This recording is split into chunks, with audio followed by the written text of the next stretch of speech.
Welcome, beautiful people of all ages, shapes, and colors, to another episode of the Hit Your Free Throws podcast, where we encourage you to stick to the basics. I'm one of your co-hosts, TV, aka TV on basketball, alongside my co-host, Jay, aka the Knockdown Jay. How's it going, my guy?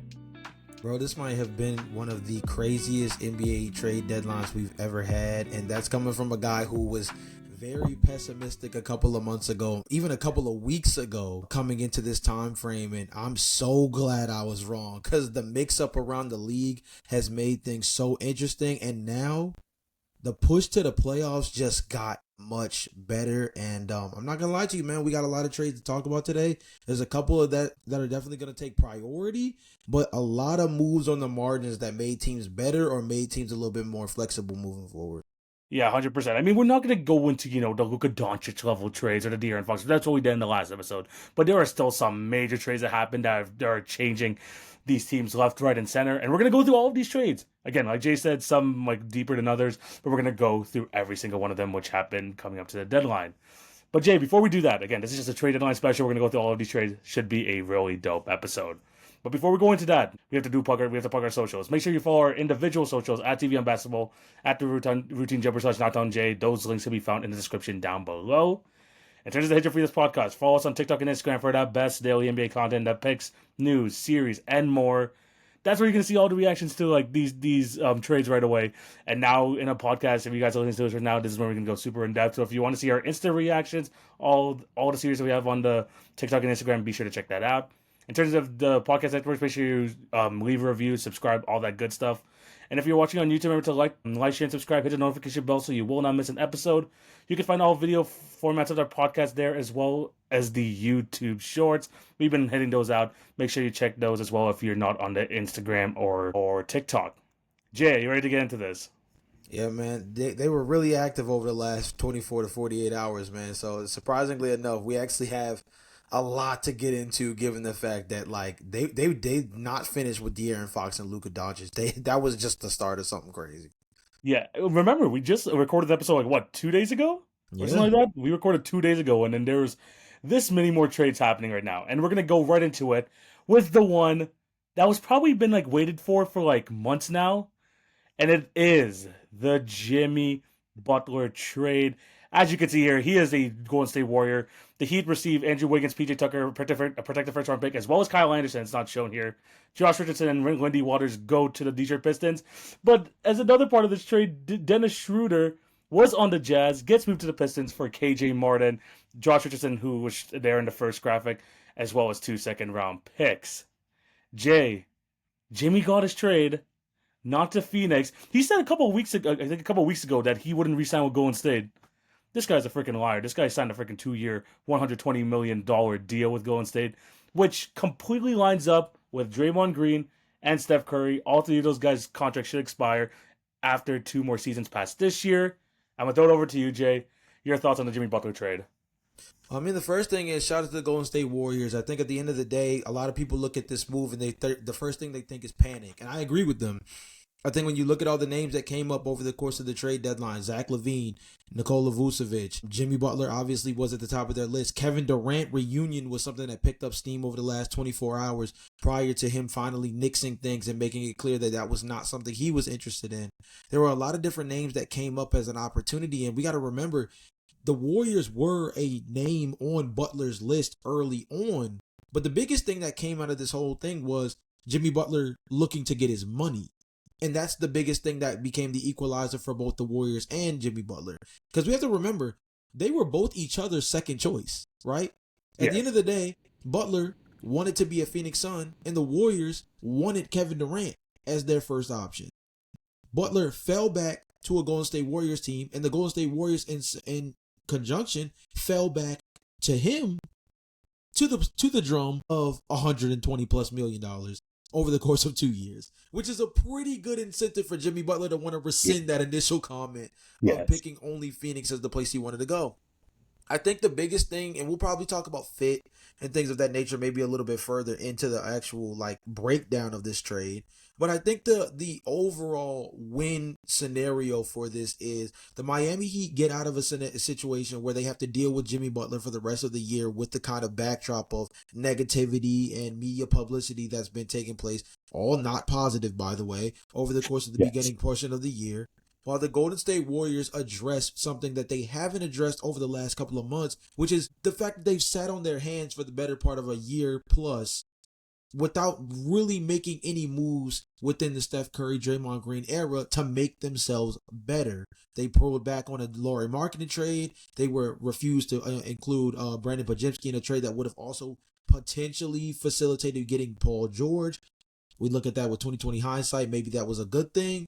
But Yeah. nonetheless, they finally did something. And although Warriors fans may not be excited about Butler's fit on the court, I do think they are happy to see that the front office at least wanted to move in an aggressive direction and actually lean towards the Steph Curry's timeline, despite some of their recent actions leaning towards seeming like they were giving up for a hot little second. 100%. And at the end of the day, this was an upgrade. This was a win now move. And the best way I like to kind of visualize this trade is the Vegas odds. They went from being a 1% chance of winning the finals to a 3% chance of winning the finals, as Vegas puts. I mean, is this going to make them a contender? No. I have still very much worried about their big man depth because after you go through, the main four guys in the starting lineup, you have to deal with a Tristan Davis, a Kevon Looney, not the best center rotation whatsoever. But they did get Jimmy Butler. They were able to get him on a deal, which I like. Again, if you were to bring back Jimmy Butler, the fact that you have him expiring the same time as Steph, when Steph is 39 years old, you have him expiring the same time as Draymond Green, it just all sends a message just saying, look, if we're gonna go all out, we're going out for these final 2 years, and whatever happens, happens. Yeah. And that's all we want to see Golden State do. And look, they didn't give away, any piece of their young core, really. I mean, Lindy Waters had like some moments this season, but you gave up on a Kyle Anderson, which was crazy because this man was supposed to be a member of the Toronto Raptors, then a member of the Detroit Pistons, ends up just staying with the Miami Heat. They give up on Andrew Wiggins, which he was having a solid season, and I know that people are gonna say, you know what, at some point you would maybe want rather Wiggins than Jimmy Butler, but let's be completely honest with ourselves. Jimmy Butler is the better player. And then you give up a 2025 first round pick, which is lottery protected. So it's going to be like, so you're not really, that's probably not going to convey whatsoever. So they got what they needed in Jimmy Butler. They didn't have to give up too much. You're still kind of going with the two timelines thing, still, but you can't say that this was not a win now move. Oh yeah, it definitely was a win now move, and it's something that makes them incrementally better, like you said beforehand, but not a move that moves the needle enough for us to view them any differently in the championship picture. I think the biggest thing is you had to send Steph Curry some help. I think that's the biggest thing, when, especially on offense, particularly, you have to look at yourself from a perimeter perspective and ask yourself who was the next best shot creator on the team that was consistent, because that's the key word, right? I would say Jonathan Kuminga is a very solid secondary option he was not a consistent on-ball shot creator. I would say Andrew Wiggins was a solid on-ball shot creator, but he's not a guy you want to give the ball to generate 17, 18 shots a game worth of offense if necessary, right? Jimmy Butler, although he has his nights where he chooses to only shoot the ball 7, 8 times, right? We know that when he plays at an aggressive level, he's a guy that's capable of averaging 26 plus points a game and being a legitimate threat on both sides of the ball. He's a guy that gives the Golden State Warriors a much needed punch and, for lack of a better word, also a much needed grit. This is a team, right, that Yes, has been getting 100%. away with kind of hot dogging and playing the finesse style for the last couple of years. And although they've benefited in one way or another, I think this team has lost their edge to a certain perspective because Draymond Green can't be the same level of physical he was a few years ago, right? Kevon Looney is not the same physical presence around the basket as he was a couple of years ago. They don't have an Andre Iguodala on the wing as an enforcer on the defensive end like they've had in the past, or Klay Thompson when he was at the peak of his powers as one of the better two-way defenders at the wing position, where they were a physical team that also could beat you with the finesse style of playing in the half court and being able to play very freely in the open space by shooting, corner threes and off the break jumpers and all types of stuff like that. This is a team that I think desperately needed a culture shift. Not necessarily in terms of Jimmy Butler coming in and switching the entire locker room up, but I think igniting a fire amongst the locker room that desperately needed a reignition because we have to be honest. Listen to Steph Curry, listen to Steve Kerr, listen to Draymond Green talk over the last couple of weeks in press conferences.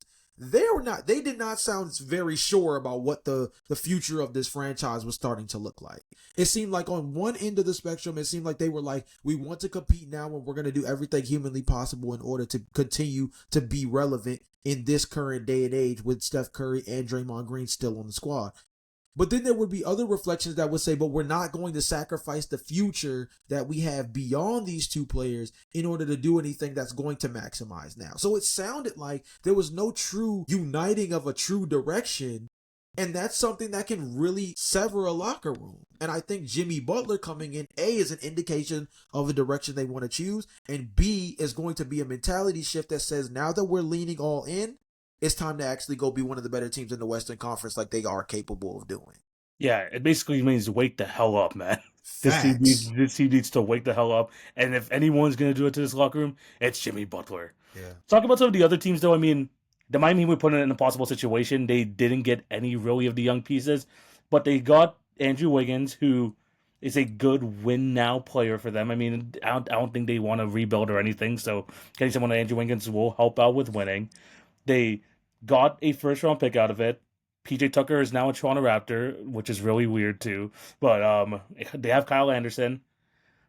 It was just tough because they were put in a bad situation. In terms of the Jazz, they just got players to kind of, wait for the contract to expire. In the Pistons, they got Lindy Waters, who was pretty solid this year. Dennis Schroeder, ever since Jaden Ivey went down with injury, I think he would be a nice fit next to Cade Cunningham, which that team is desperately needing some ball handling play. So that's really nice. But yeah, any other thoughts on the other teams in this trade?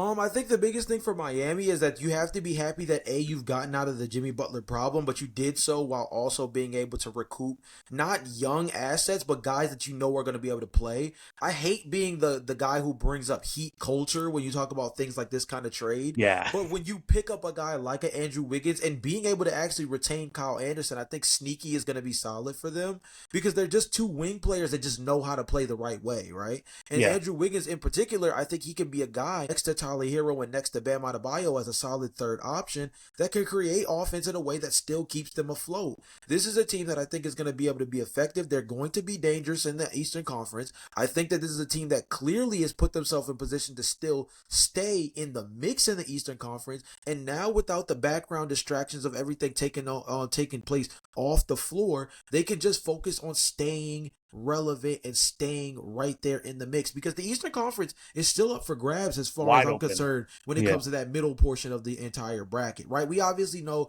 that the top four pretty set in stone to a certain degree. Obviously, the order is going to matter a lot closer to the postseason actually kicking off. But in terms of the actual positioning, that 5 through 8, even that 5 through 10 is still kind of anybody's game. And Miami is right there in the thick of that with a real opportunity to solidify themselves as the top 6 seed.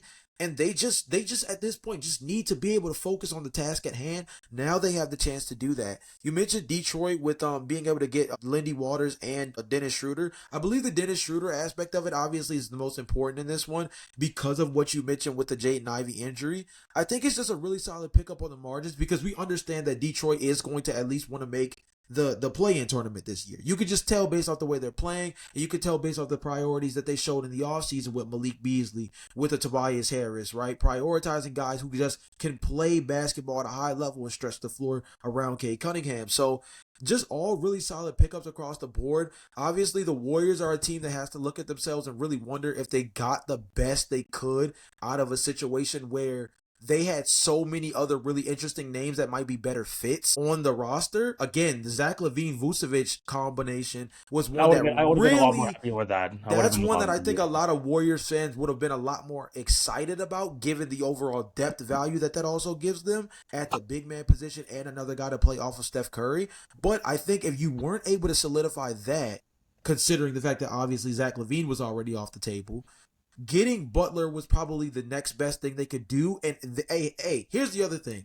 At least you're not the Phoenix Suns, who in this entire big old game of Ring Around the Rosie, they're the team that got left with the hole in the bag and it's empty. The Warriors at least got something, while the Phoenix Suns were a team that seemed like they clearly were trying to be very active at the deadline to get off of Bradley Beal. Not only were they not able to do that, but now they have an entire disgruntled locker room full of a Kevin Durant, Bradley Beal. Oh, they moved off of Nikola.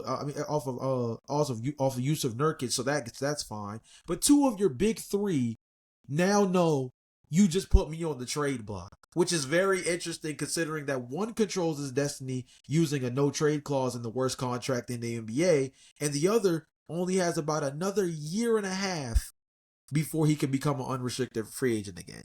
The Phoenix Suns are in a very disgruntled spot, while the Warriors at least are happy they came out with somebody. Yeah, I mean, let's be honest. This move was maybe 1 or 2 years too late, but at least like for what they have right now, they were able to recoup something. They have the direction. They've had their direction set. While the Phoenix Suns, oh boy, we're gonna get to that that dumpster fire very shortly. But Yeah. yeah, let us know what your thoughts on the Jimmy Butler trade. Who wins or loses? At least the Warriors at least are trying to go for it, which you got to respect. Jay, the next trade we're gonna talk about it involves my Raptors. And Jay, you thought this man was gonna end up on the Spurs, but the Raptors came in. It's supposedly neck and neck between them and the Hawks, but the Raptors swooped in and picked up Brandon Ingram. Here is the trade package here for you. We have Brandon Ingram going to the Toronto Raptors in exchange for Bruce Brown, Kelly Olynyk, the Indiana 2026 first round pick, which is top 5 protected, and a 2031 Raptors second round pick. I gave my thoughts on the TikTok, obviously, when the trade dropped. I had to talk about it on the TV on Basketball.com. Be sure to follow that. But Jay, as an outsider, I'll give my thoughts shortly, but as an outsider with the non Raptors bias, how do you feel about this trade? So it was really interesting. I texted you the minute I saw the trade come through because I was Yeah. surprised that really you guys didn't give up much. Obviously, Bruce Brown was a guy that was not seen as a long term piece for you guys moving forward. Kelly Olynyk is solid, stretch big guy that can probably play small ball four, maybe play a little bit of small ball five as well and stretch the floor. He's going to end up in a situation next to Zion Williamson where things could be interesting. And Brandon Ingram is a guy who I unironically fits a lot of the conversation that me and you had off podcast just the other day. So for those who obviously were not there when we had this conversation, I'll give you guys a peek behind the curtain. I had a conversation with TV off camera where I had asked him about his feelings about the Toronto Raptors in terms of where they might potentially land at the top of the NBA draft this upcoming season. When you talk about the fact that there's a Cooper Flag, Ace Bailey, and of course, I think the main thing to me was Dylan Harper stood out to me as an interesting prospect for this team, given the status of Emmanuel Quickly as a guy who you kind of have trepidations about running this basketball team at the point guard spot, even though you just paid him. And the guy that me and TV kind of came to the weird hedge about was obviously it was Cooper Flag if you guys are one, but Ace Bailey was next on the pecking order if they were to be number 2 or number 3, for example. And unironically, Brandon Ingram kind of fits everything that we kind of look at when we kind of define Ace Bailey's fit for this team. Now, there's a couple of things that differ between Brandon Ingram and Ace Bailey. The biggest one being that Brandon Ingram is going to be an unrestricted free agent this summer, and Yes. that means you're going to have to pay him a handsome amount in order to retain him. Otherwise, he potentially could walk. And granted, although you guys didn't give up a lot, it's still going to be, a half a season rental for a guy who obviously I don't think is going to raise you guys' ceiling in any real way to take you guys out of the lottery. On the other end, obviously you have Ace Bailey who's going to be locked down for at least a minimum of 5 seasons and may not be as polished as Ingram, and it may not be an all-star caliber talent out the gate like Ingram has shaped himself into becoming, but nonetheless fits in a real way. I think my biggest question to you, and it'll probably shape my next answer to this, is how do you feel about the wing depth situation for your team now? Because that was the first thing that kind of stood out to me when I kind of looked down the roster was, okay, you have Scotty Barnes, who I guess is kind of more of like a point forward type for you guys now. You have RJ Barrett, who's really developed as an on-ball threat for this team and has expanded his three ball a little bit. You still have Grady Dick, who I guess is not necessarily a typical three. He kind of fits more as like a Bogdanovich, but like bigger Yeah. body at this point in terms of like just being more of like a 3-point shooting forward. He's kind of like a lighter Cam Johnson, which we got to get to him later because I can't believe he didn't get moved. Yeah. Um, But you just have a very deep wing rotation, and Ingram now jumps into that group. How do you feel about all that, given the fact that also on top of that, two of the top guys in the upcoming draft are both wing position guys? Well, here's the thing, right? And this again, this kind of goes back to the conversation we had. And the main issue I have with this Toronto Raptors team is we have a lot of guys that know how to play off each other. We don't have that sort of guy that can go out and be like, okay, we need you to go out there and get us a bucket. Yeah. I think a big reason as to why I wanted again, this peels back the conversation even more because when we talked about like ranking those top three prospects, I had Ace Bailey number two, Right. and even though like Dylan Harper might be like, looking a bit better in college, maybe he is like a more solid prospect for many other teams. I think that I want to give Emmanuel quickly a chance to at least run this team at the point guard position. He's been injured a lot this year, so we haven't got to see a huge chunk of that. But I was more worried about the Raptors' shot creation on the wing because Scotty Barnes is not a number one guy on the offensive end. He's a point forward. He could be a good number two, but he's only starting to like figure himself out in terms of getting his own bucket. RJ Barrett, there's only such a limit that you can have with him. He's just improving his 3 point shot. He can create for himself, but he's very like much one dimensional where he's just go downhill, not have much of a bag, but he can use his strength to get to the basket. Brandon Ingram is the guy who you can have him dribble out the ball. He's able to operate on the perimeter. He like Scotty Barnes. They both have very good mid range jumpers. But he is someone where you could be like, okay, I can give it to you at the end of the games. I can give it to you at the end of the shot clock. Go get me a reasonable shot, and he could do that for us. I don't mind this trade whatsoever because, like you mentioned, we basically gave him like very minimal assets. Bruce Brown and Kelly Olynyk were both on the roster to be eventually traded. The 2026 Indiana pick is going to be around 20, so it's not going to be too crazy, and then a 1 second round pick. But I also told you this when we had that conversation last night, where Masai wouldn't do this if there wasn't some sort of agreement between the two that there's going to be like a good chance at a contract extension. Whether it's 2 or 3 years, I'm more worried about the amount. If we could somehow get it to under 40 million a year, I think the Raptors did a great job there, but it's probably going to be around the 40 to 43 million dollar range. Hopefully it doesn't eclipse 45, or else that's going to be some like real problems out there with the salary cap. But I think this is a low risk, high reward. The fit is weird because again, you have three perimeter guys that kind of occupy the same space. Brandon Ingram is not the greatest 3 point shooter in the world, even though he's proven that he's he's been solid at it. But it's more of but Messiah has done this in the past where it's you have a talent, you could buy him at the absolute low. Let's see what we can make out of you. And at this point, like the Raptors are not a free agent destination. We don't pull guys like that for free agency, so we have to do stuff like this where we buy people at their low, like former All-Stars like Brandon Ingram, bring them in, and see how that works with our team. We have to basically convince them in house to kind of like stay with the Toronto Raptors. So I think it's a low risk, high reward. The fit is very questionable, but I'm willing to give it a chance. I know Raptor fans are scared this is kind of smelling like the Rudy Gay trade from like 10 years ago, but I don't mind the package we gave back. So even though if it doesn't work out, I'm not, losing sleep over losing the Indiana pick or whatever else we gave up. I think that's really a really optimistic way to look at it. I'm not even upset that that's kind of the route you're going, only because if it does work out, it does give them a completely different element as a team that finally has a go-to guy. I think that's one of the biggest things that you had mentioned when we were talking about just the overall build of this team is we understand that they love wing players. This has been an attribute that they've kind of Oh chased my after gosh. So for Masai Ujiri, yeah. if you have a wingspan that goes below your knees, you are a Toronto Raptor. I was gonna say, I mean, it's one of those things where if you have a 6'7", 6'8" wingspan or above, I mean, you might be a guy that's practically penciled in red and black at that point, right? The question just now is, are you a Chicago Bull and you end up flopping like Patrick Williams, or you end up being somebody more in Scotty Barnes mold that ends up fitting more in the Toronto Raptors build overall? But I think it's one of those things where you look at this team and you just wonder, now that they have a go-to scorer, the biggest question is, where does RJ Barrett settle himself back into? Because I think he's going to be the one that has to make, interestingly, the biggest adjustment. Yes. Only because he has gotten so used to becoming much more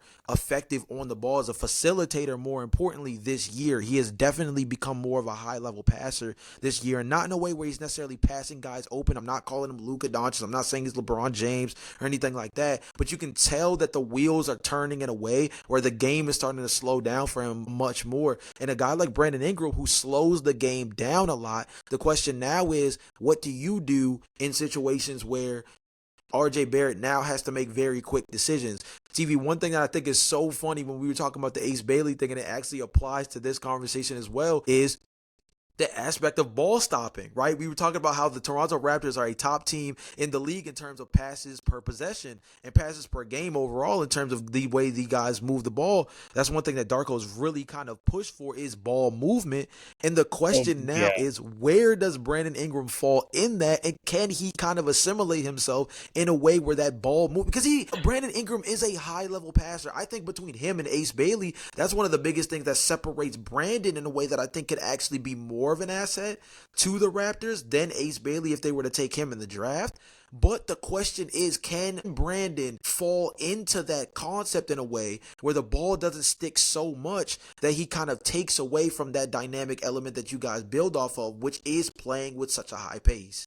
That's going to Well, be a big yeah. thing, man. It's going to be huge. Well, the thing is, like, when you're in Darko's system, I was scared when RJ was brought into this because I thought that was going to be a bit more of like the transition period for him as well because I wasn't sure if, because Darko again needs to have the ball moving. You have to learn how to move off ball in Darko's system.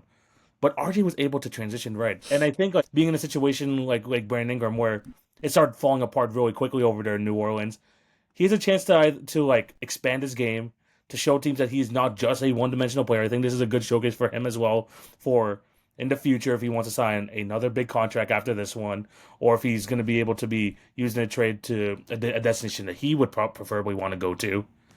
It shows that he has multiple layers to his game, and I think that's also a question with Brandon Ingram himself. Like, what else is he going to add to his game besides being able to be a knockdown mid-range shooter and a good shot creator, and like how I mean, we talk about permeability. How are you able to be all like to fit into each team system? This is a good chance to do it over here in Darko's system, and I think that with this trade, next to these guys who are already kind of like getting used to it, I think he might just like go ahead and follow suit. Unfortunately for the Pelicans, this whole injury, the expiring contract, they weren't able to get a lot back out of him, but at least they got some sort of assets back. Any thoughts on like what New Orleans got back?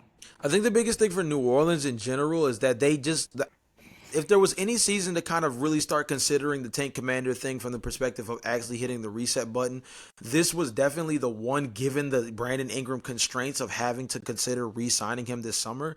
I think the most interesting thing about it is that they didn't really move off of very much else outside of that. Everything in my bones told me that like CJ McCollum was going to be a guy that we had to at least consider as a possible moving target. And it didn't seem like his name came up very much at all, actually. And that just kind of interests me a little bit. But it's one of those things where I think to a certain degree, they know the season is lost, but they understand that a lot of it is built more through injuries than them necessarily being bad. So that I think that keeping CJ McCollum is just kind of a baseline of having a guy that's still consistent with Zion Williamson, paired with a Trey Murphy, who now is going to have a much more expansive role without Brandon Ingram, a Herb Jones, who again I think also is going to benefit greatly from there no longer being a Brandon Ingram in the rotation for New Orleans. So I think New Orleans is in a position now where you have to look at them and be happy that they kind of were able to build up even a little of something. Again, I don't know how effective Kelly Olynyk per se is going to be as a guy who does give them center minutes next to Zion Williamson and takes up some more minutes from Yves Missi. But I mean, this is a team that we know we don't have very high expectations for in the second half of the season, given everything that's taking place. You just have to be happy as a New Orleans fan that they got anything for him, because this looked like one of those things where if they went the incompetent route again, they were going to watch Brandon Ingram walk for nothing, and we've seen that hurt teams more often than not. 100%. But let us know what you guys think down below on the Brandon Ingram trade. Who wins, the Pelicans or the Raptors? How do you feel about the fit with Brandon Ingram with the Raptors team? We want to hear all your thoughts down below. Jay, moving on to the next trade. Rob Pelinka said in the in the Luka Doncic press conference that it was hard to find a center on the market. But Jay, they ended up finding one, and it was one that people didn't think about at all. Mark Williams is now a Los Angeles Laker in exchange for Don Connect, Cam Reddish, the 2031 first round pick from the Lakers, and a 2030 pick swap.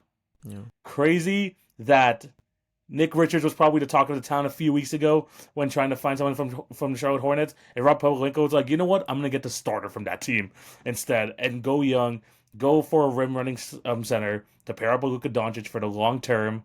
Jay, your thoughts on Mark Williams being a Los Angeles Laker? So at first I thought there was some real positivity behind it because it's not just that you got a big time big man to play next to Luka Doncic, who we know thrives next to a lob threat, as we saw with Derek Lively, as we saw with Daniel Gafford just not even a season ago when it came to his play with the Dallas Mavericks a lot last year. But he's a guy that you have as a long term piece moving forward as a young guy that can be with Luka Doncic for the better part of the next couple of seasons. But then things started to really settle in and it started to really make me wonder, like, is this a move where the Los Angeles Lakers are inadvertently admitting that they are going to just be an offensive heavy team? And the reason why I say that is because Mark Williams is not necessarily known as a defensive stopper around the wing position, and he's a guy that I wouldn't say at the center spot is much of a rim deterrent either. He is not a Rudy Gobert type by any means, despite the fact that he is a very burly guy and a dude who has a significantly large wingspan. He is not nearly the kind of shot blocker and rim deterrent that you would expect from a guy that's that size. It's very DeAndre Ayton-esque in a way, kind of, right? And Yeah. the guy that he kind of reminds me more of too is a center-sized version of Kenneth Faried. There's a lot of athleticism around the rim, a lot of ferocity around the rim on both sides of the ball, but inconsistent defensively, doesn't move too well laterally in a way that makes you really like fear like him in terms of taking him on one-on-one in the perimeter. And he's a guy who now you just kind of look at him and you're like, between Luka, LeBron, Mark Williams, Austin Reeves, even Rui Hachimura, like, who is the plus defender in a lineup like that? And that makes you really wonder, like, and maybe that puts a lot more onus on a guy like Dorian Finney-Smith, right? But Dorian Finney-Smith can play small ball four and he can play the three position, but like, if he's the only guy who can really guard at a high level, that puts them in a really tough spot. So I wonder if this is just their version of a commitment to just being offense all day. And that's by all means totally okay. You have two of the greatest players in the NBA history playing next to each other in that front court with LeBron James and Luka Doncic. That can be enough potentially to make you add in Austin Reeves, that could be enough to make you what, a top 7 to 8 offense in the NBA. The question is their defensive shortcomings going to matter so much that it outweighs the fact that they're so successful on the offensive end? Mark Williams sounds like a very great pickup because they just needed a significant center. But I think when you take a step back and you look at it from a 60-foot view, you start to wonder about that defense and say their ceiling is still only but so high if they can't guard anybody. And TV, aside from maybe Dorian Finney-Smith, it ain't too many people who can guard somebody on this team. 100%. I mean, I thought, like, when I saw this trade, I'm like, man, Rob Pelinka's cooking. But then, yeah, like you said, I had to like take a step back and really look at it. The Hornets sold high on Mark Williams. You got you have pick swap in 2030, and I don't care if you have Luka Doncic or not. The league can change a whole lot in 5 years. You got the coveted 2031 Lakers unprotected pick. You got Dalton Connect. And Jay, what's hilarious is that when we did our NBA mock draft like 6-7 months ago for the 2024 draft, I had Dalton Connect going to the Hornets. I thought that they should have drafted him anyways, and then in a roundabout way, they ended up getting him eventually. But what this tells me for the Los Angeles Lakers is that they wanted to go someone that fit more of the Luka timeline rather than the overall timeline. But they really fell in love with the 22 games. I mean, Hornets fans from what I see, like, is they really like have concerns about his effort. But he's had some really good offensive games here since coming back, and he's shown that this year that he could be relatively healthy. But the problem with Robert Williams is he hasn't played more than 43 games in a season throughout his entire NBA career. So there's a lot of risk being put into this. He is a young guy. It's for someone who's 7'1", 7'2", and has as much injuries. There is some concerns, especially for someone who relies a lot on his athleticism. I like the Kenneth Faried comparison, by the way, because of the whole like super athletic but doesn't have has a great like defensive instincts. That's what kind of what Mark Williams is. So I like the idea of it, but can he turn himself into a good defender? It's hard to really judge someone like that, especially when you're playing on a team like the Charlotte Hornets who haven't really been competing. If he wants to show that he could be that center for the long term for the Los Angeles Lakers, he's gonna have to guard. And the thing is, he has the tools to do so. But the thing is, can he develop those instincts this year when it comes to going to the playoffs and also going forward when you look at the long term outlook with him and Luka Doncic. The Lakers again, your ceiling is not too high. The defense is going to be a concern, but at least you could tell that Rob Pelinka is going for it. I think he realized that he fleeced the Mavericks so hard with the Luka Doncic trade that he had a bit more room for error when going for the center.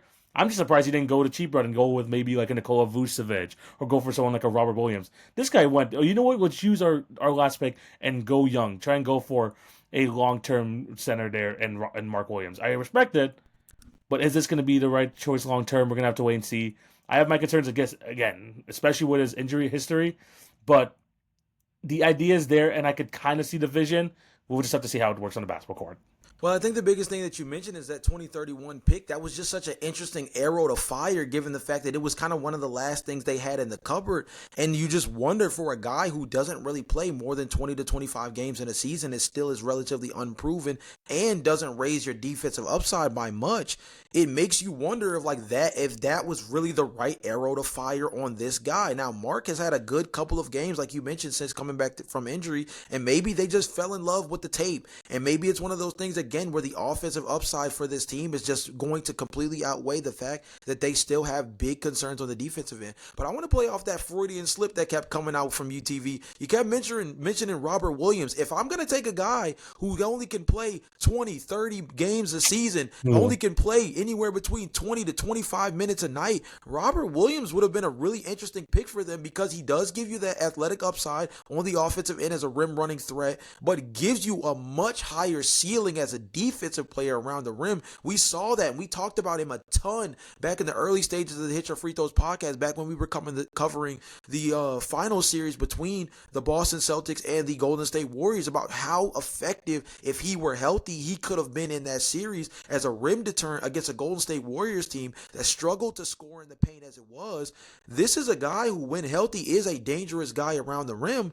You just tend to hope that Mark Williams can channel some version of that. I think Mark is going to have to be one of those guys. He's built in a way that's very, very similar to a guy who was recently drafted in Donovan Clingan with the Portland Trailblazers. He might want to cut some of that Donovan Clingan film on, because, to be honest, although Donovan is a very burly guy similar to Williams, I think the biggest thing when it comes to Mark is if he can use that expansive size that he has, not just in terms of his overall body muscular build, but his expansive wingspan.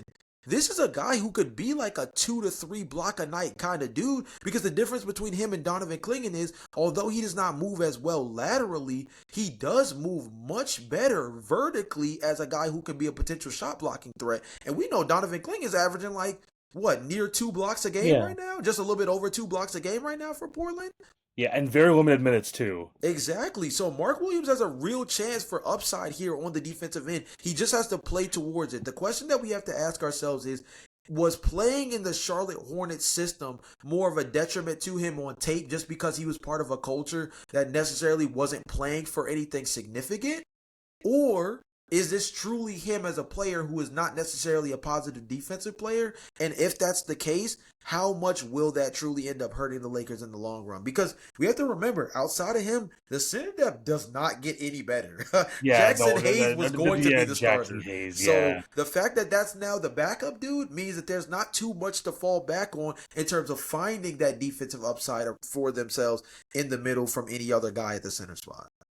Yeah, 100%. Again, the build is there. I like the idea and kind of the frame of Mark Williams to be able to do that. But will we have those instincts? Will be able to be a positive defender eventually for the Lakers? We'll have to wait and see. Let us know what you guys think of the Mark Williams trade down below. Rob Pelinka was not messing around this deadline, bro. Once he was able to fleece Luka Doncic, he was like, we're gonna have to take advantage of this. He got the center. Is it the right one? Only time will tell. Jay, we're gonna move on to the next trade, and this is an interesting trade because me and you talked about this in the last episode about the Cavs finally finding that 3-man, and I proposed to you a trade for Cam Johnson.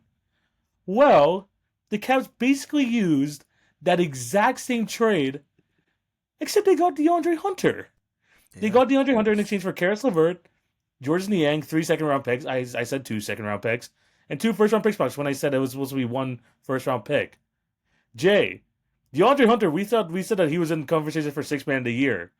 Yeah. This guy was a negative asset last year, and the Hawks were able to turn him into a six-man of the year candidate, and now they trade him away to the Cleveland Cavaliers. Your thoughts?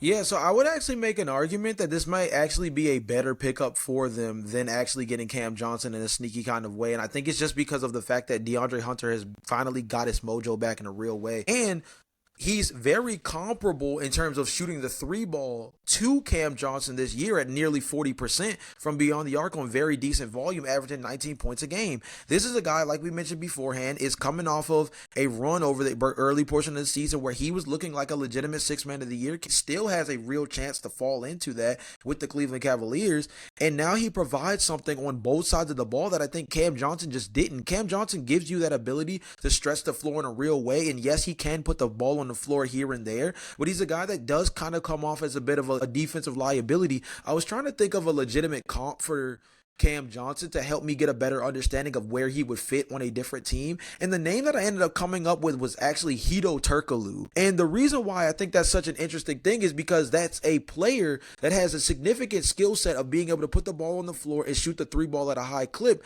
but he gives you more of an upside offensively. But you know that on the defensive end, he's going to become a hole. And the funny part about the way the Cleveland Cavaliers are built is, although they have a defensive menace of a front court with Evan Mobley and Jared Allen, they have a defensively liable backcourt in Donovan Mitchell and Darius Garland, which then makes the Cam Johnson element a little spooky when you think about them running that kind of lineup. DeAndre Hunter, on the other hand, gives you a defensive upside at that wing position, at true wing size, by the way, because we talked about this last podcast of them using different combinations of Dean Wade and Isaac Okoro and Karis LeVert as guys who are all going to act as like makeshift three-man spots at the small forward position. Though they didn't necessarily really fit the criteria, DeAndre Hunter might have actually sneakily been the best fit for the Cavs going after a wing. And Lord, what's it called? Cavs fans have to be legitimately rejoicing at the fact that they finally, after 2 years, maybe even 3 years of people banging the table saying we need a legitimate small forward, a legitimately small forward size guy who can put the ball on the floor, shoot the three ball at a high clip, and guard at a high level. They've been banging the table for years that this is the missing piece around this core four that they have. And DeAndre Hunter might actually end up being the perfect fit within that space. We'll get to the Atlanta Hawks aspect of it in a minute because they ended up doing some other stuff within this trade deadline that kind of makes me a little worried about them. But what are your thoughts about Hunter? Because you thought Cam Johnson was the guy here. And I didn't hate the idea of Cam Johnson, but the idea of DeAndre Hunter actually is growing on me. No, I like the DeAndre Hunter deal as well. Like I think like when you go either way with this, I think they're about equal value at this point between the two guys. DeAndre Hunter, the idea of him defensively is good, but ever since he came to, I mean, that's what his MO was coming into the league when he was like the top four pick in his draft class. He hasn't really shown that in his NBA career per se, but he has gotten back that offensive flow this year, which for me is great, especially because like the Cleveland Cavaliers can continue what they're doing and kind of switch in and out the three-man depending on the matchups. Because let's be honest, even if like you have DeAndre Hunter coming off the bench, he's kind of shown that maybe that's his best role, where he is just absolutely dominating second units and doing that. Like he could still end games, but there could be games where he could be the sixth man. There could be some games where he's starting. The Cavs can still do the thing where they can like switch out their three-man again depending on the matchups. But having DeAndre Hunter out there, we knew that the one position they needed to upgrade was the three, and they were able to go out and get it. I think that again, the injury, we talked about this with Mark Williams, but the injuries is still worse with DeAndre Hunter. Let's remember that like he's almost out of contention for sixth man of the year because of the amount of games he's missed already thus far this year. But the idea of him, the fact that he has shown that he can create his own shot, that he's become a very reliable 3-point shooter this year, I think he slots in right away. I think with him and like Cam Johnson, pick your poison. Both of them are guys that you could just like pop them into this lineup and they'll just be able to fit. There's not going to be much of an adjustment period because you already know the hierarchy in the system with the Cleveland Cavaliers, and these are just guys that are just going to slot in right at the three. So I like the trade for them. Maybe in the back of my mind, I still would have preferred Cameron Johnson, but it seems like the Brooklyn Nets weren't willing to to agree to those terms. But DeAndre Hunter is still a damn good option if Cam Johnson was not on the table. The Hawks, though, man, it feels like they're making these trades that a team that who is like kind of committing, not committing to the tank, but is like expecting the downfall to happen, but they don't even have their own pick. So the fact that they traded him away was a bit of a shocker too. Yeah, definitely. I believe that the overall avalanche of the Jalen Johnson injury kind of like created this ripple effect where now all of a sudden this team feels like they're taking themselves out of contention quickly and not seeming to waste really any time to committing to, like what you said, the stealth tank. They kind of watched Jalen Johnson go down. Then they watched Trey Young just barely miss the All-Star game. And from that point forward, they make this trade with DeAndre Hunter and they also move off of Bogdanovich. And you kind of sit there and wonder, like, yo, so are they just done with this version of trying to build an Eastern Conference contender around Trey Young? Is this their version of trying to slow build with the hope that Trey Young is okay with a rebuild, starting with the Zachary Risachet trade? I mean, the Zachary Risachet draft pick, and kind of building from there. The real question that I have, and only Hawks like insiders will really know this, but I am very interested to see how Trey Young feels about all of these moves that took place at the trade deadline, because they didn't make many, but the guys they moved off of were very impactful when you look at the structure of their roster, and also when you think about their build moving forward. The two guys that they moved off of, more so DeAndre Hunter than Bogdanovich, of course, were guys that are still, like, in a way, key contributors to what should be a team that's looking to make the postseason this year, at least from the way they've been playing in recent memory. So you kind of really wonder, like, is this a small step towards yet another summer of us looking at the situation with the Atlanta Hawks and being like, geez, are they actually thinking about trading Trey Young? We just saw Luka Doncic just get traded from the Dallas Mavericks. So at this point, I think anything is on the table when it comes to these superstar guards now. But Trey Young, it just seems with every move, they're quietly moving closer and closer towards a rebuild. And I'm not necessarily saying that Trey Young isn't a part of that, but you have to wonder whether or not Trey Young wants to be a part of that, given the fact that it seems like these things are being done stealthily to the public, but probably very blatantly for the guy that's on the floor trying to make it all happen. Yeah, 100%. And it sucks that they're playing the season because there was definitely hope like earlier in the season, like while Jalen Johnson's like was healthy, like they actually looked really damn good. Yeah. But they're making these moves and getting rid of talent. They don't have their pick this year, Jay. The Spurs have it. They're trying to make San Antonio a dynasty. I don't know what it is about the Bulls trying to make Orlando good and the Atlanta Hawks trying to make the dang Spurs good, but we're going to have us one hell of a draft when it comes to the lottery these next couple of years if we just keep alley-ooping first-round picks to the San Antonio Spurs somewhere in the lottery space, man. I mean, this is a situation now where the Spurs, they get De'Aaron Fox next to Victor Wembanyama. They get to keep Stephon Castle, and now they go into the lottery this upcoming summer with a real chance to acquire yet another potential young talent to add to a squad that, like, isn't wasting any time trying to build something next to Victor. And I don't know why Atlanta feels like they need to contribute to this tomfoolery taking place, but again, maybe it's just the start of something that they know is in the works that they just have not fully committed to yet. But look, man, we've been saying it for the last 2 seasons at least. It just feels like a team that's looking towards that real tank commander into the real rebuild, but they just haven't said it out loud yet. And I'm really wondering if this summer is going to be the one, kind of similar to the New Orleans Pelicans finally folding with the Brandon Ingram thing, where there's going to be just one too many moves that force their hand to the point where, like, that time to kind of make that final pull and let the whole Jenga tower fall apart. This summer might be one where we really look at teams like New Orleans and Atlanta and we're like, yep, it's time.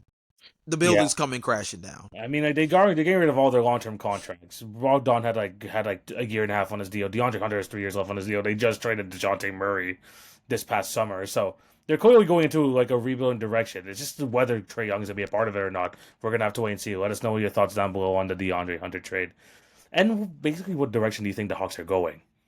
Jay, final trade that we're gonna talk about before we go into all the minor deals. Kyle Kuzma is now a Milwaukee Buck, Jay. And the Bucks got rid of Bucks legend Chris Middleton, AJ Johnson, who was their first round pick from this past season, and a first round pick swap for Kuzma, Patrick Baldwin, and a second round pick. Now I know Chris Middleton has no knees and no ankles right now. Right, right. Like I saw a post where he said he's like one injury away from the freaking wheelchair basketball league, and I thought that was foul. But man, trading away someone who is that important to your championship run, and who, to be fair, when he was on the court this year, he's been pretty solid. Mm. For a Kyle Kuzma, who's averaged 15 points a game, 42% from the field, 28% from three, 49% true shooting. Perplexing trade. I get the idea, especially trying to get underneath the second apron. Oh yeah, the boogeyman second apron's here, Jay. There's a big reason why they did this trade. But I feel like it's a downgraded talent, but also Kyle Kuzma. I don't know, like the fit is just odd to me. What do you think? So I think the biggest question is just how much has Kyle Kuzma been infected by the idea of playing irrelevant basketball for the last 2 to 3 seasons? I think that's going to be the biggest question because at the end of the day, we do have to acknowledge that in 2020, he was the third best player on a championship caliber team. Right? At the end of the day, we do have to acknowledge that. And that's essentially the role that they're asking him to slot himself back into with this Milwaukee Bucks team as a guy who can be a perimeter scorer, a guy that definitely has more defensive upside than Chris Middleton does at this point. We know that this team desperately needs an injection of athleticism. Kyle Kuzma definitely does give you that, especially as another guy next to Giannis Antetokounmpo in the open floor, as a dude who can help really ignite offense in the fast break, especially as an athletic wing guy who just gives you something else that they just have not had, right? It's the reason why they've been in such a situation where they've relied on guys like Andre Jackson to give them like this weird burst of energy where the guy's not a high level player, but his motor and his athletic freakishness on both sides of the ball just gives them a spark that they've desperately needed, but he's just not effective enough of a player for him to stay on the court long enough, right? That's where Kyle Kuzma comes in. The thing that I worry about is if Kyle has been too infected by playing irrelevant basketball. And that's my thing too. Yeah, I was gonna say that's that. Gonna be a thing where he has fell in love with the idea of uncontested heat checks and put himself in the position of kind of like taking ill-advised shots and playing with a much lower basketball IQ than I think we know he's capable of playing with. So the idea is all about being able to turn that gear back on of being able to play championship caliber basketball again. This is a guy who was making fun of the Detroit Pistons when they were the worst basketball team in the NBA, and here comes karma coming around the corner as the Washington Wizards weren't really weren't in good graces their damn self while Kyle Kuzma was on the roster.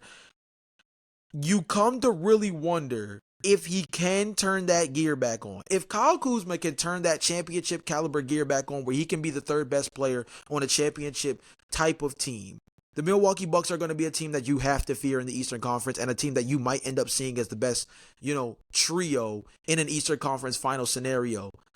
The question just is going to be, A, can he turn it on? And B, how consistently can he keep it on for a Milwaukee Bucks team that does not have much room for error when you have the Boston Celtics playing the way they're playing, you have the Cleveland Cavaliers playing the way they're playing, you have the New York Knicks playing the way they're playing. There is not much room for error, and the championship window for the Milwaukee Bucks we know is very short. So every season that goes by cannot be wasted. Kyle Kuzma now has a lot riding on his shoulders as a guy who has to come in and be effective.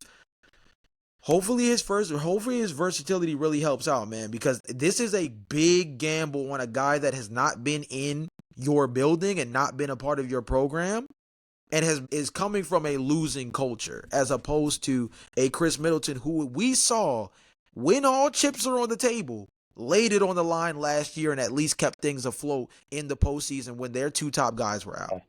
Yeah, that's the thing too. I mean, like I feel like this is a talent downgrade, but I understand what this what this does for the Bucks financially. I get the mindset, but to sacrifice again a guy who's been with your franchise for 11 years, 11 years at your franchise, you don't get guys who stay with that long, especially key guys, and being able to do that for someone who again is just playing not like himself at all. I'm not gonna say that Kyle Kuzma was some like borderline all-star or something, but last year he was averaging like 22 points per game, 46% from the field, 34% from three. That's at least acceptable, Jay. This year, whatever is happening with Kyle Kuzma, 42% from the field, 28% from three, it's just completely gone. Maybe it's just him like not caring anymore, and from how much they've been losing. But still, that has to be some cause for concern if you're the Milwaukee Bucks. And the thing is, like, Kyle Kuzma's had a weird career, man. Remember in his first season, this guy was being compared to like Jason Tatum, like, oh, maybe he is like the better rookie than Jason Tatum. He went from that to being a one of the Lakers' best defenders and rebounders during that championship season, and then spending years and rotting away in the Wizards, just being able to chuck shots whenever he wants. That is the biggest question, the one that you mentioned there. Can he turn on that championship gear back on? Because we know it's there, but some guys have just stayed in just bad situations for so long that you just kind of like lose that edge. They're gonna need that from Kyle Kuzma going here. They don't need you to be chucking up, those 30-foot heat checks. They need you to maybe grab the best wing, potentially defend him one-on-one for a good chunk of the game, especially at the end of games. And they're gonna need you to grab some boards as a 6'9", 6'10" wing player on the roster. If he can provide what he provided to the Lakers in that championship season, they're going to be good, especially on a night-to-night basis. Especially knowing that he has the ability to score and like create his own shot when he's asked upon. Yeah. You don't need that all the time, but it's good to know that you have that in your back pocket. I want to see the fit together. I'm less optimistic than even maybe the Mark Williams trade, but I'm going to give it a chance because I know that version of Kyle Kuzma's there. It's just whether it could be like tapped back up. Yeah, completely agree with you. I think the biggest thing is if he can tap back into that 2020 season, he's going to be a guy who makes the Milwaukee Bucks very dangerous in the postseason. A 7-game series, him as your third option on a team that clearly does still have high upside with a Bobby Portis, with a Brook Lopez. Obviously, we know what Giannis and Dame bring to the table. Kyle Kuzma being able to fit into that gives them a more athletic shot creator at that wing position, as opposed to a Chris Middleton who, like you said beforehand, has been significantly hobbled and has been hurt over the last couple of seasons. That's caused him to miss real time. Kyle Kuzma has had a great bill of health for the most part over the course of his career, which does help them as well. And I think, again, like I mentioned beforehand, this team desperately needed more athleticism. This team desperately needed another guy who could handle the ball at a high level. And they needed another guy who had no fear in terms of being able to create offense for himself, because teams know to crash down on Giannis. People know that Damian Lillard is a guy who is dangerous from 40 feet. And so those two guys are very keyed on. But do you fear a Bobby Portis in those situations? Do you fear a Brook Lopez? No. But although you may not be scared of Kyle Kuzma, you know what he is capable of as an offensive threat. If he's going to be the guy that you say, oh, we'll let him beat you. Well, or we'll let him beat us, excuse me. Well, guess what?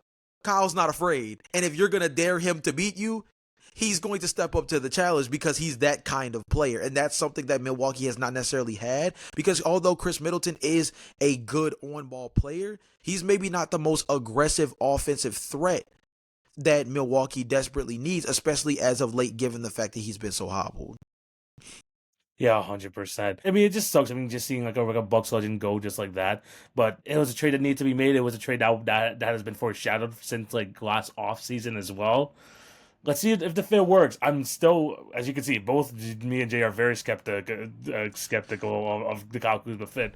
But he can prove us wrong. Let us know what you guys think down below. How do you feel about this trade? And do you think that Kyle Kuzma can like help them really make a deep playoff run? We want to hear your thoughts. Jay, we've gone to the big ones. Let's talk about some of these minor trades that happened, because there's some ones that we can just like quickly go through that I think that have some sort of implications, but we don't have to go super deep on it. Cool. Marcus Smart is firstly a Wizard. I can't believe that this guy is now a salary dub. But the Wizards receive Marcus Smart, Colby Jones from the Kings, Alex Len from the Kings, a 2025 first-round pick, which is like the least favorable from the Grizzlies, which I think it's going to be like in like the late 20s, and a 2028 second-round pick. The Grizzlies get Marvin Bagley, Johnny Davis, he's freaking free from the Wizards, and 2 second-round picks, while the Kings get Jake LaRavia. Before I throw it over to you, I just find it really funny that the Grizzlies have Jaren Jackson Jr. and the guy that was drafted 2 picks ahead of Jaren Jackson Jr. now, and Marvin Bagley both on the same team. I just find that funny, but quick thoughts on this trade. My quick thoughts is actually, TV, it is the Wizards who are free of Johnny Davis. I think that was going to be my thing. Remember, Johnny Davis was a top 10 pick.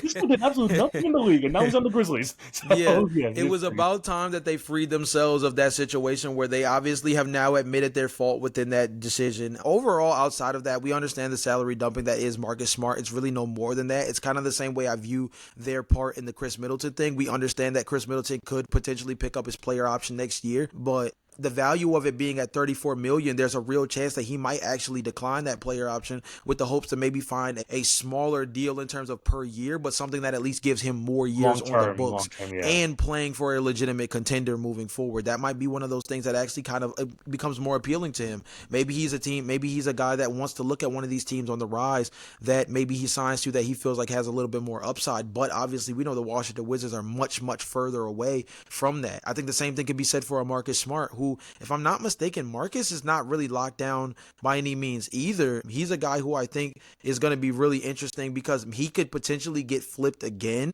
Not obviously the trade deadline now at this point is already like, over and cooked. But I think in terms of what you look at what he has coming down the pipeline, yeah, he's an expiring contract as of next year. He has one more year on this contract. That's something that I think obviously the Washington Wizards can bite. I think the other thing too is you look at a guy like Marcus Smart. We've seen what he did with just that one short time frame with the Memphis Grizzlies as a guy who you think could probably be like a really steady force in the locker room. That could be something that's very helpful for a Washington Wizards team that just kind of desperately needs stability, right? Just another adult in the room full of a bunch of kids that are going to be coming through. You even mentioned it. There's going to be another late 2025 first round pick that comes in via this trade. This team is going to be full of anywhere between 18 to 22 year olds across the board. Marcus doesn't seem like a guy that's going to be around for that long term, obviously, but him being a 1 year guy for this team, he can be a dude who I think could just be the adult, can be one of the adults in the room, and that's something that I think if you're a Wizards fan, you're okay with for a year,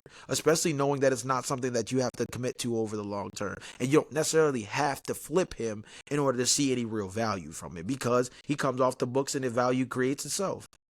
Yeah, 100%. It's just weird to see him like be like a key contributor to the Celtics, an absolute Celtics legend, to him literally going down to the absolute bottom of the barrel, which is the Washington Wizards, which is unfortunate. But I think sooner rather than later we'll see Marcus Smart back on some like playoff contender at some point. It's just that the Grizzlies have too many guys. I think we've talked about this in the past. They just play way too many guys.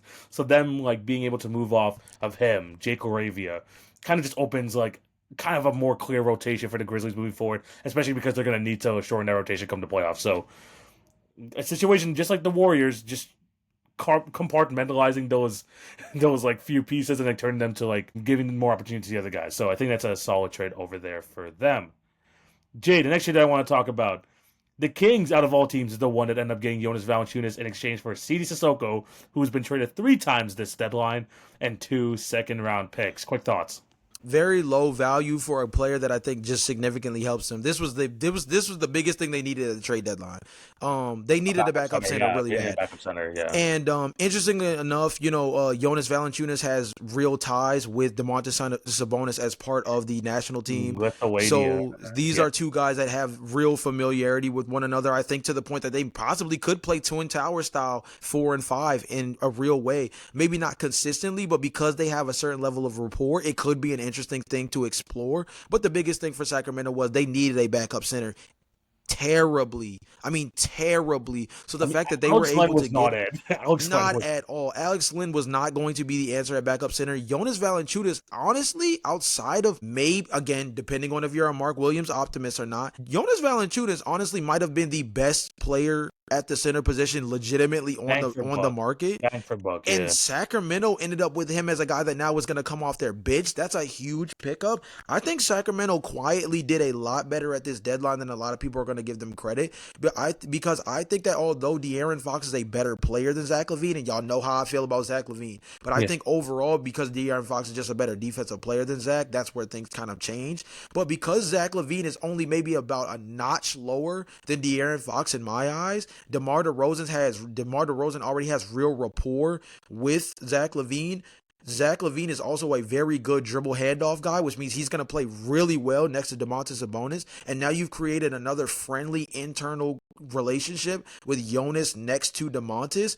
I think this is a team that quietly is going to be pretty cool to watch. Malik Monk is still on this team. I think that Devin Carter is going to be a guy that I hope gets a lot more tick as a guy who I think could be really interesting. And Keon Ellis survives the trade deadline, man. I heard his name a lot more than I expected to.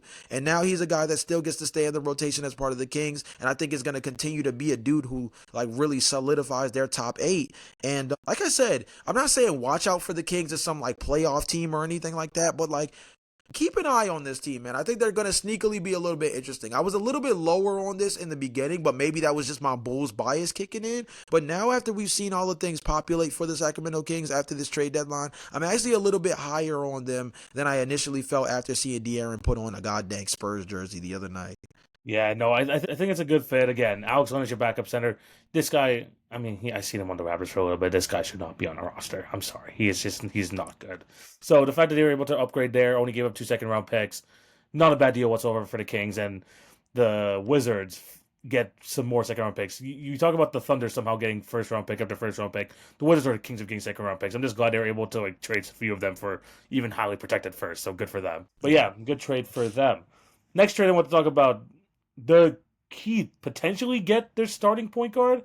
They trade PJ Tucker in the second-round pick from the Lakers, as well as cash considerations, for Davion Mitchell of the Toronto Raptors. A move for him. I mean, obviously it was a Tyler Hero, Terry Rozier backcourt, but that feels kind of redundant. So they need some backcourt help, especially defensively. Davion could give that. And honestly, as a member of the Raptors this year, he was only here for half a season. He played a lot of starter minutes because Emmanuel quickly was injured a lot, and he did a pretty damn good job at holding it down the point guard position. Jay, your quick thoughts? Another Heat culture-esque kind Heat of culture. guy. This is a heat culture guy. Yeah, Davion Mitchell just screams Heat culture kind of guy. Him being your starting point guard scares me. He's not really a guy that gives me a whole lot of upside, but he's an older player. Miami's attracted to guys who feel like they're more polished products. I wouldn't say that Davion's a game changer, but maybe his Yeah. defensive intensity next to a guy like Tyler Hero just gives you something different as opposed to just playing the redundancy like you mentioned beforehand with Terry Rozier. Other than that, I got to be honest, not really impressed by this one, not really moved by it in any way. This is one of those where it's like a guy who once upon a time was considered as a high level prospect. Now you kind of just wonder, like, where's the right spot for him? I'm hoping that Davion has more of like a Josh Richardson, like, restoration story where he comes to the Miami Heat and he kind of like builds a strong career out of the culture that kind of Yeah. engulfs guys like this. Because other than that, I mean, like I I said, mean, I'm just not really yeah. moved by it a whole lot. No. I think it's a good pickup for Miami. Again, I've seen a lot of Davion Mitchell this year, and he's actually like really impressed me as a member of the Toronto Raptors. I think that if he can he just feels like a guy that just fits the Miami culture pretty well, and I think that there's a good chance he starts again. He's a good chance he starts just because he gives them at least another, like a different sort of thing in the backcourt where we talked about Terry Rozier and Tyler Hero can be a little bit redundant. He brings the defense, improved his 3-point shot this year as well. So shout out to Davion. I think he would be a good fit there in Miami. And the last trade I want to do in terms of the minor ones before we go to the minor ones is Jay. The Suns finally got rid of Yusuf Nurkic. They got rid of him and a 2026 first round pick in exchange for Cody Martin, Micic, I cannot pronounce that man's first name, and also a 2026 second round pick. Your thoughts? Nurk and Budenholzer didn't see eye to eye, so it only seemed right that he wasn't going to end up on this roster still past the trade deadline. And Charlotte needed a center after moving off from Nick Richards and Mark Williams. It kind of all just makes sense. I don't think Nurkic does anything for them, but it did seem like kind of the perfect landing spot Yeah, given the circumstances. they needed a center. They got some sort of center there. And Yusuf Nurkic, I mean, he did not fit over there in Phoenix at all. Remember, this is the guy they traded DeAndre Ayton for. They thought that this Yeah. guy was going to be the answer to the center position. And they basically traded a former first overall pick. And the only guy left from that trade is Grayson Allen. So that kind of just tells you how much of a disaster this has been. And Jay, just quickly here, this whole trade deadline has been a freaking disaster for the Phoenix Suns, man. Yeah. They had to get rid of Yusuf Nurkic, the whole Kevin Durant, Bradley Beal drama. And at the end, they basically left with an unchanged roster for the most part. Yeah, I mentioned it earlier on in the podcast that the Phoenix Suns have to be the most disappointing team of the trade deadline, given the fact that they're the team that got left holding the bag. Out of all these teams in the Western Conference, I mean, across the entire league, but definitely in the West, that improved in one way or another, the Phoenix Suns were the team that were like mentioned a lot, especially because they had that Bradley Beal contract, but did not see anything from it. They did not bear fruit in any way, shape, or form, really. And that's really sad when you look at the fact that now this is a team that's future is still pretty uncertain.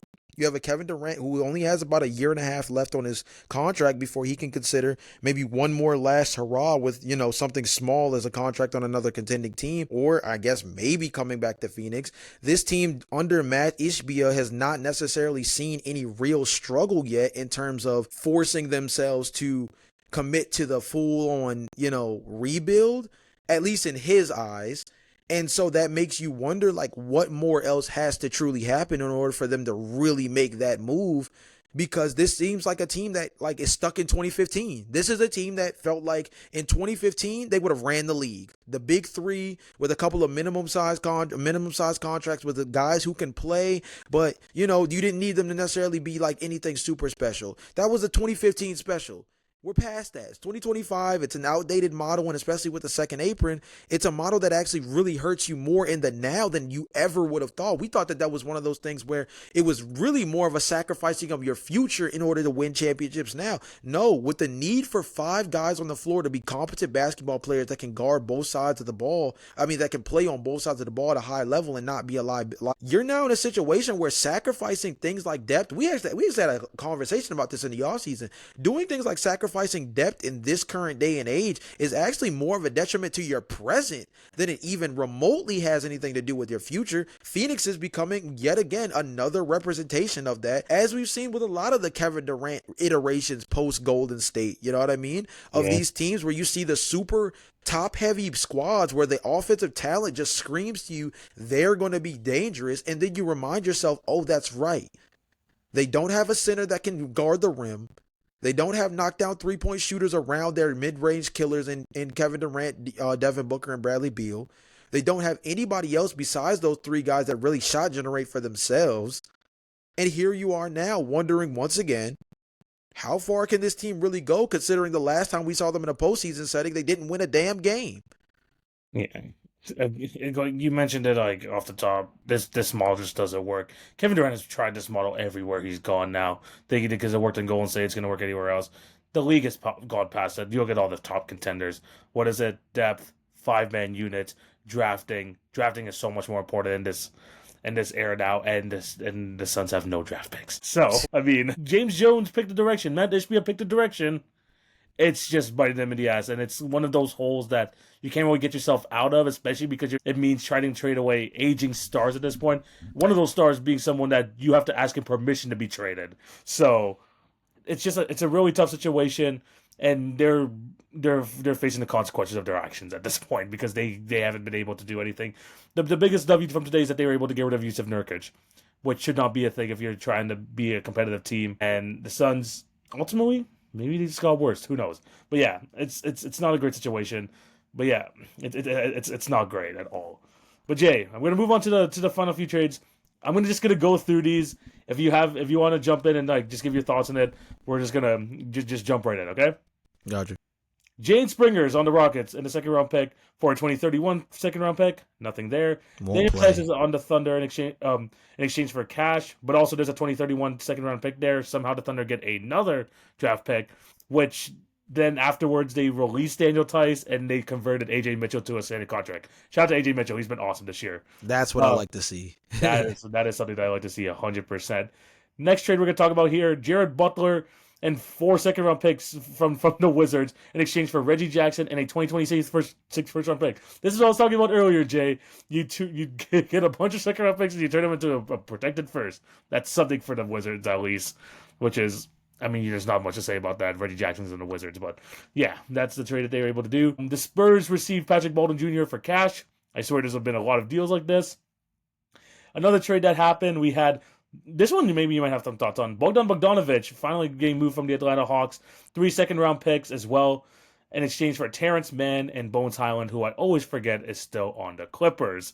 But now, of course, he's on the Hawks. But yeah, we have this trade. Is there any thoughts you want to have on that one? Yeah, that's probably the only one of the minor ones that we have left that I think is really interesting, and it's because the Clippers just need a knockdown three-point shooter to add next to a guy like Norman Powell, because outside of Norman, they don't have a guy who's consistent from beyond the arc. Now, I'm not sitting here and saying that Bogdan has been the most consistent guy. He's been horrible this year. Because I was going to say, this year is not a very good representation of that. I would also say that there's a real chance for him with the spacing that they're going to have, with Norman being a guy who spaces the floor, with the fact that James Harden is a high-level facilitator, with Kawhi Kawhi Leonard being back. It gives them multiple offensive options in a way that the Atlanta Hawks just didn't have and just don't have even now especially now after all of the trades that have been made. So Yeah. maybe Bogdan will be able to kind of resurface as a guy that coming off the bench for this team could be able to rekindle things a little bit, because I don't want to sit here and mistake Bogdan as anything crazy. This is a guy that in his career is a 38% three-point shooter on relatively high volume, nearly 7 attempts per game in his career.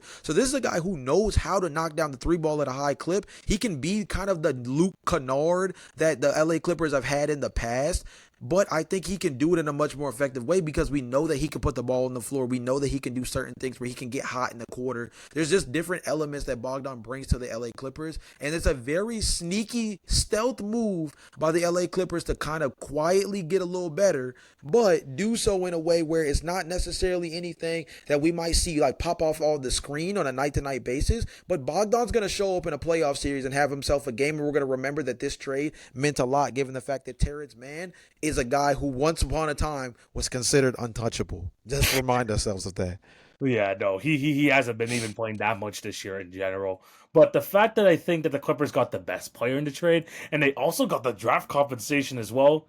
What are the Hawks doing, man? I don't know. I don't like this trade at all for the Hawks. They gave up draft compensation, and they gave up the best player in the trade, in my opinion. So, yeah, not great for them. But good, at least the Clippers are taking a flyer on Bogdan, even though it's not really a flyer. Like, you know what? At least at the very least, we can get some second-round picks out of it. But yeah, Bogdanovic, I think that it's a good place for him to land. Next trade. Cody Zeller in a second-round pick. Yes, Cody Zeller is still in the league. They're going to the Rockets in exchange for Jay. Let me know if you know who this person is. Alpha Kaba? Alpha Kaba? Couldn't help you. Bro, I don't know if you've seen Wicked. I saw the word Alphaba, and like that's like the main character in the movie Wicked. I don't know who the heck Alpha Kaba is, but now he's a member of the Hawks. Yo. I literally thought that was a freaking the person from Wicked. I thought I was tripping. But yeah. Another trade that happened, I don't know like if you have any quick thoughts on this, but Kevin Porter Jr. is now a member of the Milwaukee Bucks in exchange for Marjon Beauchamp. The only thing I have to say for this is that I really thought Marjon Beauchamp was going to help the Bucks out eventually. This guy didn't really turn to even be a rotation player, unfortunately.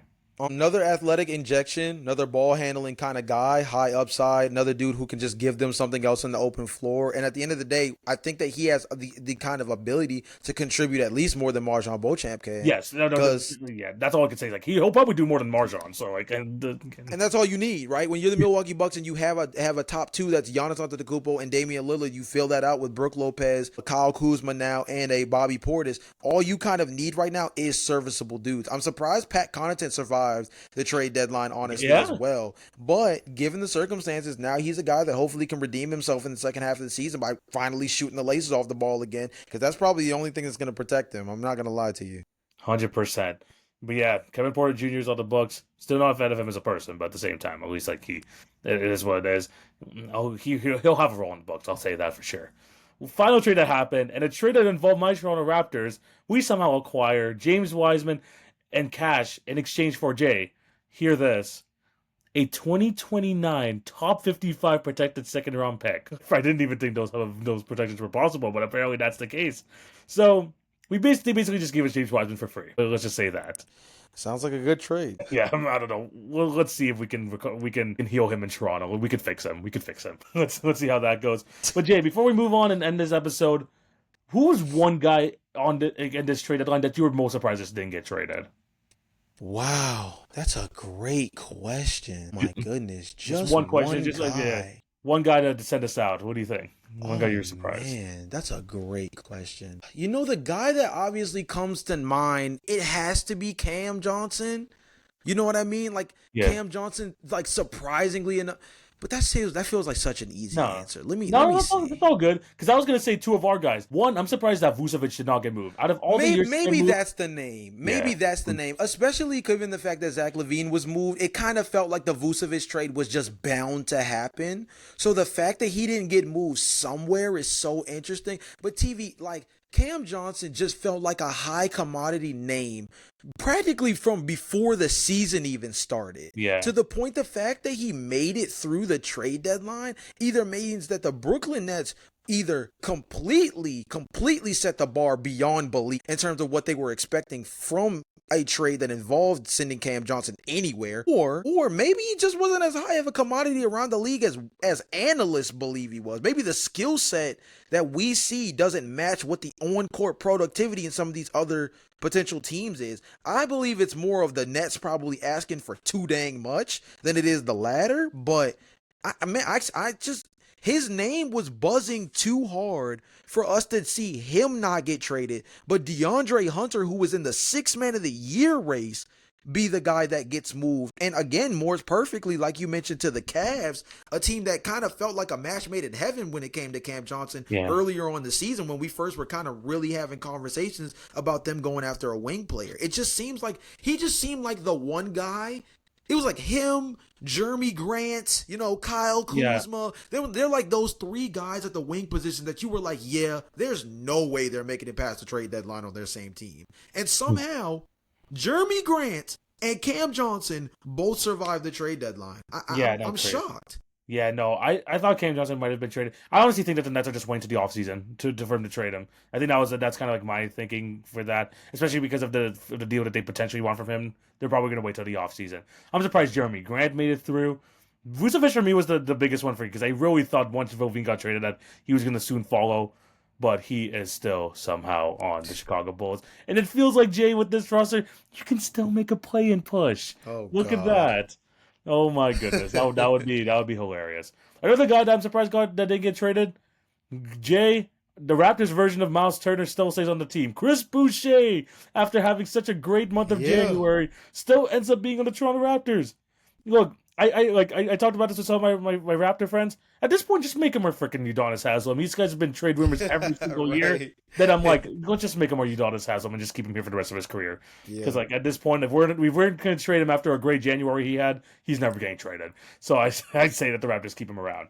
But yeah, I'm surprised he didn't get traded. Anyone else? I'm just looking through this list. Probably not. But yeah, just let us know what you guys think down below of the trades. If there's anyone that we're missing, is there anyone that you were surprised that didn't get traded as well? Let us know in the comment section down below. Jay, a crazy NBA week of trades. We started off with the Luka Doncic trade, trickled down to the De'Aaron Fox, and all the trades that happened over the last 48 to 72 hours.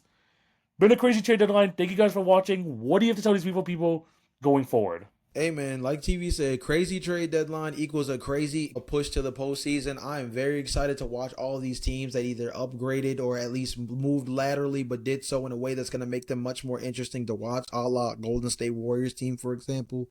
It's going to be really interesting to see these new faces in new places. We always know the honeymoon phase of seeing these guys in the new jerseys and stuff like that is always a fun time. We're so close to the All-Star break, which is usually a good time to wind down and really make sense of these seasons for each of these teams across the league. I wouldn't say that we've necessarily narrowed down a top 10 hierarchy for championship contention yet, but I think something that I really want to start narrowing down is around March, really kind of looking at these teams from a perspective of who are considered real contenders for me right now and who are the teams that I think are going to be vying for that top spot in the NBA draft this upcoming year. So there's going to be a lot of work to be done, man, but the NBA trade deadline, we always know that's our version of Christmas at the end of the day.